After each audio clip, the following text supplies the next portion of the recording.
channel views. Yeah, that's a message. Oh, yes. Thank you, officer.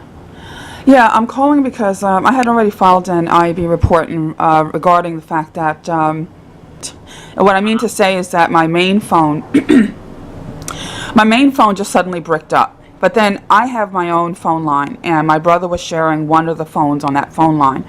And then there's like one other. I think, are you making a complaint against the police? Yes, I am. I'm getting to that. I'm getting to that, officer. So what I'm trying to say is that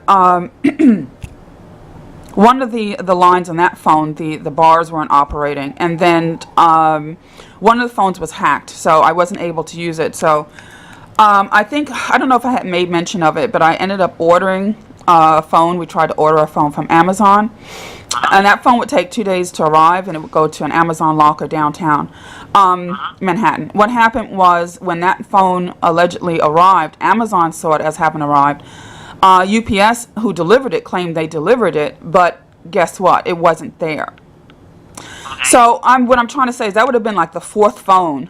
Okay, there's like 3 lines on one and another line. All of my phones were down, and then this phone was disappeared. So clearly, there was some kind of huge effort to make sure that I had no communications.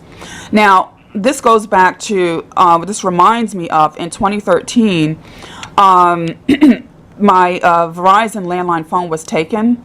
It was a rogue operation. That phone was, a pre-recorded message was put over my landline, and Verizon refused to take the message off. That ended up taking my landline phone and my DSL. So from that day till now, since 2013, I don't really have a landline phone that I can use. So I'm just saying that that was something that was unlawful, that that happened. You can't take someone's landline without a warrant. But what I'm saying, the things that are happening, there's an authority doing this. This is not something that just can be done, and then the phone companies are claiming they don't know what's going on. Meanwhile, what happened was on October 23rd and 24th, suddenly there was a message put over my main phone that I did get back, because what happened was I had to put a whole new phone on that line. A whole new phone that I put on the line, there was something wrong with it because it wasn't loading applications. So I complained to T-Mobile, and then they sent me to Samsung, and Samsung said it shouldn't be doing that. They said do a hard reset. After the hard reset, it still wasn't loading applications. I came to the conclusion there was something rogue happening with that phone. I took it back to the T-Mobile store. When I came out of the store, there was a fire department right directly across at 8:30 at night, right across from the T-Mobile. As I got in my vehicle, they got in their engine and they took off. That would be like the third.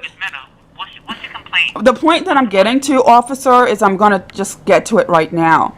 On October 23rd and 24th, there was an event that happened back in 2008, which was unconstitutional and illegal. And that was, there was a retaliatory action by the fire department and the NYPD. There was a huge SWAT event where they actually used these, riot-geared elite SWAT officers along with the fire department.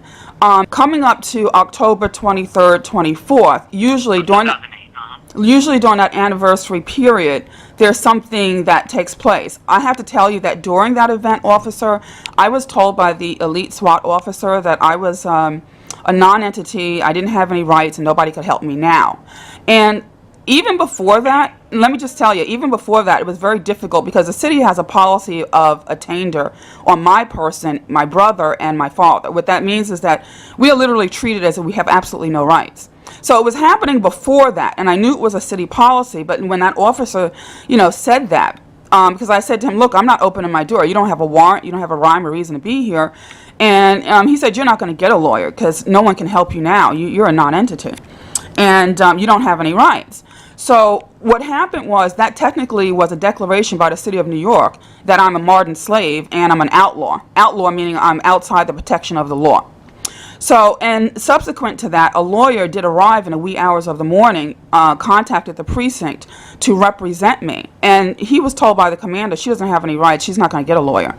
And he was chilled away. And that lawyer told my family he had never experienced anything like it. And subsequent to that, so that event went from October 23rd into October 24th. and I refused to open my door. And then they finally broke into the apartment in the morning on the 24th. And when they did, I was abducted unconstitutionally and illegally by the fire department, and taken to